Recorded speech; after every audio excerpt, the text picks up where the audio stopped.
the option should always be there for people to skip a year or hold out to next year, because hopefully things will be in a better situation. Yeah, of course people have a choice per year, but I think ultimately if you want to go to university, you're supposed to have the service that you were advertised. Hello and welcome to Student Problems Debates. I'm your host Sam. This week's topic is, should university grade boundaries be lowered for this academic year? We have two students who will be debating the arguments from both sides. We have Harry Gorman, a politics student from the University of Chester, and we have Max Stevens, a politics and economics student from the University of Manchester.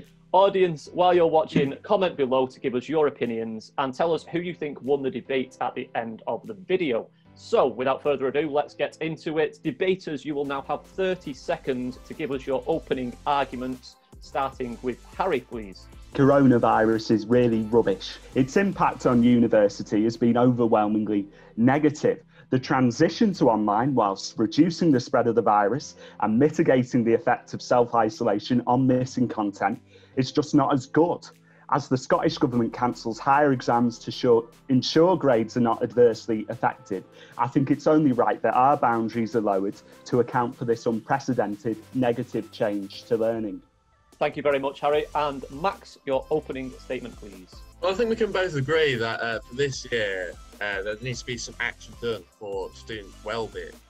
I think that if you were to lower the grade boundaries, this wouldn't necessarily be sustainable for the second and third years. But I think an alternative form of compensation could be in the form of lowering student fees for this year.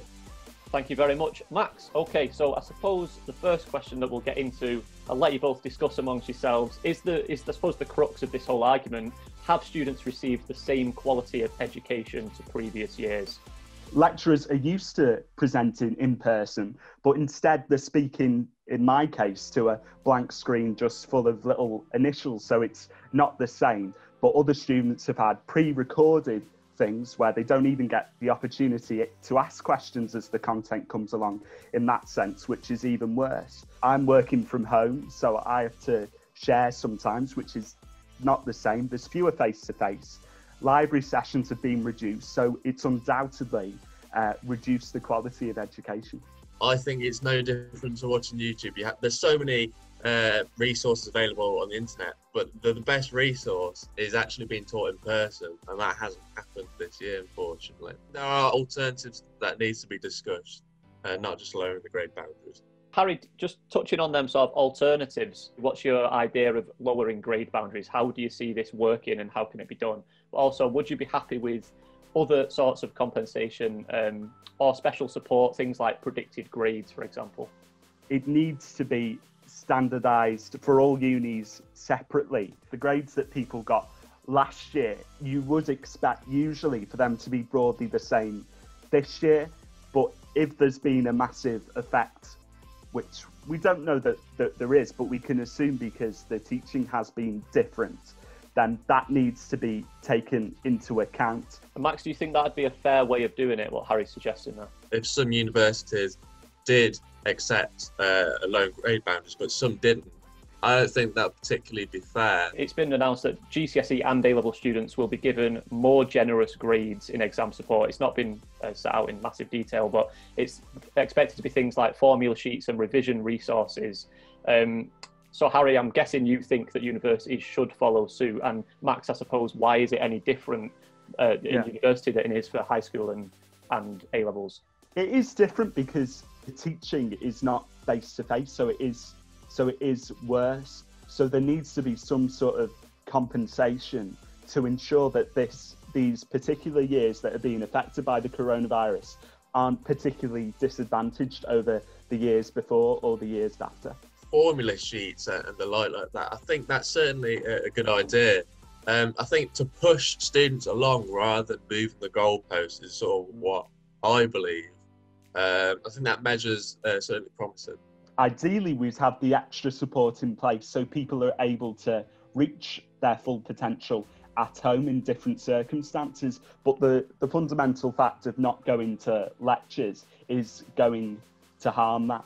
Do you think it should be changed for all subjects or just some? And how would that balance work? And then Max, I'm keen to get your thoughts after on potentially the effects of that. It's really hard to say at the moment until we start getting the raw grades back to see who's been most severely affected. So perhaps we need to look at it per subject to make sure that certain subjects aren't particularly falling behind compared to last year. You'd have to do it for every subject. I wouldn't be opposed to it if you were going to do it on which subjects have been most affected. I agree, but you do have to take into account how the students would feel if that would happen, because the first question that would pop into your head if your mate did engineering and you do economics, you think, hold on, he's had his grade boundaries lowered, why haven't mine been lowered? I think subjects are standardised individually because in each subject they want, sort of tests may be different, so they want to ensure that there's roughly the same amount of people in each year getting the same result in each subject. So it is the case you could get a higher result in one year than someone else doing another subject, but because of the way they level it out, it's just, what I'm really arguing is that it's a bit, that system that's already in place, it already happens, is a bit more lenient because of the unprecedented situation we have. What some people might say to that, Harry, is, you'll get a generation of, say you want to become a doctor, for example, you'll then get a load of people coming fresh out of university, potentially the grade boundaries have been lowered. Does that mean we're going to have a load of less qualified doctors than we have previous years? I don't think so. And of course, I think the option should always be there for people to sort of, decide to skip a year or hold out to next year, because hopefully things will be in a better situation. But yeah, of course people have a choice for a year, but I think ultimately if you want to go to university, you're supposed to have the service that you were advertised early on before when you applied. I think if you were to say now, we're going to lower the grade boundaries, it can send off the wrong message saying, look, the grade boundaries can be lowered, it's going to be easy this year. And I don't think necessarily that's the good incentive that you'd want. There'll be some students out there that are thinking, I have received the worst education of any university out there. I've not had my lectures, my subject's practical and I've not done any of it. I physically can't do more. I don't want to defer a year because I've paid my money. I'm stuck in this situation. Is what you're suggesting, it's just the way it is and it's unfair for those people, but they're just going to have to see it through? Not every university is the same, and not every degree is the same. So if you certainly feel that way, I think first and foremost, you'd have to speak to your students collectively and come up with a solution. Well, if we all feel like this, then what is the way? If you feel that you need to pressure your school about the way the degree is run, I think that needs to be the first step. Lowering grade boundaries, if it's done on an individual university basis and not across the board, then I can accept that.